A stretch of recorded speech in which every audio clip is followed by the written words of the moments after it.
Just a few moments ago, I spoke with Minneapolis Mayor Jacob Frey about the investigation into Westman and how the city is grappling with this tragedy. Mayor Frey, I was struck by something that the U.S. Attorney said this afternoon in that press conference, that this shooter's heart was full of hate and that he was obsessed with killing children and watching them suffer. This is truly awful stuff. What we saw was completely horrific. The complete cowardice that we saw of someone to open fire on a room full of children that were praying. It is horrific. But again, how many times have you heard politicians say exactly that? Here's this horrific instance that happened, call for change, nothing happens, and then 2 months later, virtually the same thing happens in a different city. Thoughts and prayers are great. They're amazing. People gain a lot from them. And at the same time, thoughts and prayers are not enough. We need action right now. Actions are going to speak louder than words. And right now, Minneapolis is not just united in grief. We are united in action to make sure that this never happens again. What are you going to do? Well, first, we need a state and a federal ban on assault weapons. Second, we need a state and a federal ban on high-capacity magazines, the ability to reel off 30 shots before you even have to reload. And here's the thing. If the state and the feds are either unwilling or unable to do so because of the politics, give Minneapolis the ability to do it. We will ban those kinds of assault weapons that have been horrendous for our communities. When we've got guns that are coming into the city by the trunk load, and this happens throughout the country, when you have more guns than you have people in America, you got to recognize that there's a problem. And by the way, the solutions, these are not new solutions. Same solutions 3 years ago, 5 years ago, and 20 years ago. And other countries have experienced these kinds of horrific acts and made the decision to change. We can do the same thing in the United States of America. So you are advocating for the city of Minneapolis to be able to impose a ban like this, even if the state of Minnesota will not? That's right. We are preempted from doing so by state law. And of course, if we can get a state and a federal ban, that's the direction that we should ultimately go. That being said, if for some reason they are unwilling to do the thing which is so obvious, again, we're not talking about your father's hunting rifle. Right. We're talking about an assault rifle that can pierce through armor and that can kill dozens of people because you can reel off 30 shots at a time.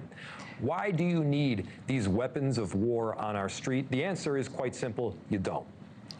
Police have said that he owned he had 3 weapons with him at the scene. You say that Westman bought all 3 of these guns over the span of 3 months in rapid succession.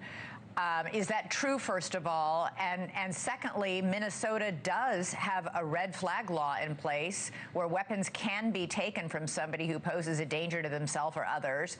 No one in Westman's life noticed that he was spiraling deep into mental illness. No one noticed he was stockpiling these weapons. I can't speak to the validity of that statement, but here's the deal. Why are you able to just keep buying a gun after gun every single month? Why is someone that is in that kind of mental state able to get these guns?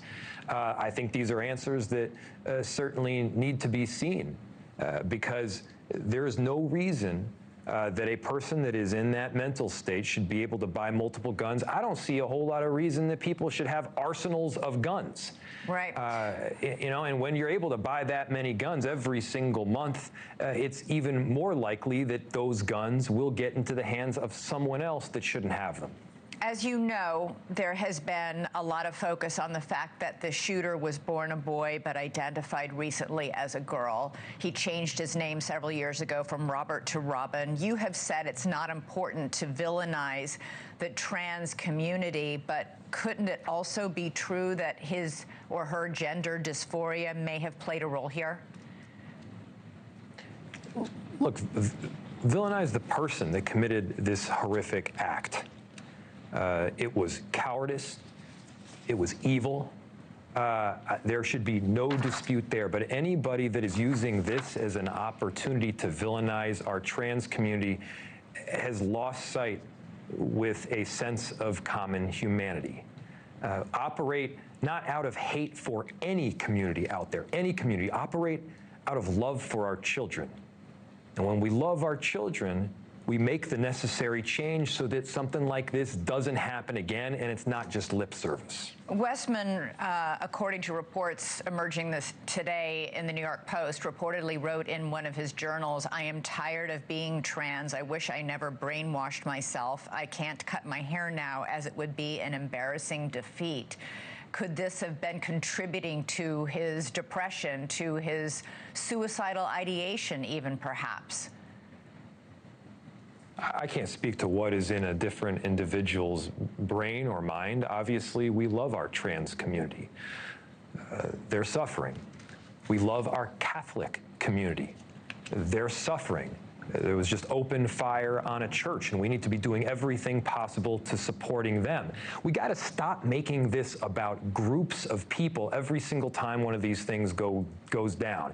We got to stop, having the conclusion that we each want to arrive at, and then reverse engineering the facts to meet the conclusion that we've already determined. This is not about what team you're on. It should be team kids. It should be team children. We should be on team love. And the antidote to all this hate that we're seeing nationwide is not more hate. It's not villainization of a whole group. Right. Villainize the act. Finally, Mayor Frey, there was a pretty iconic photo of you yesterday sitting on the steps of the Annunciation School with your head in your hands. I'm just curious, what was going through your mind? It looks like your hands are in front of your face. What was going through your mind in that moment? I have no idea. There's been a lot that has happened over the last, 24, 36 hours, whatever it's been. What I'll tell you is that I certainly saw things yesterday that I never want to have to see. There was pain that people experienced that they never should have to experience. We all have titles in our professional lives, but the titles that matter most to me are husband and dad. And while I don't remember entirely, I'm sure what I was thinking about are my kids. Yeah. I've got a 4 3/4-year-old girl, and I have a 3-week-year-old, and we should be thinking about these kids that got killed and hurt yesterday, not as just somebody else's kids. Think of them as your own. How would you feel? And let that motivate us to make the change.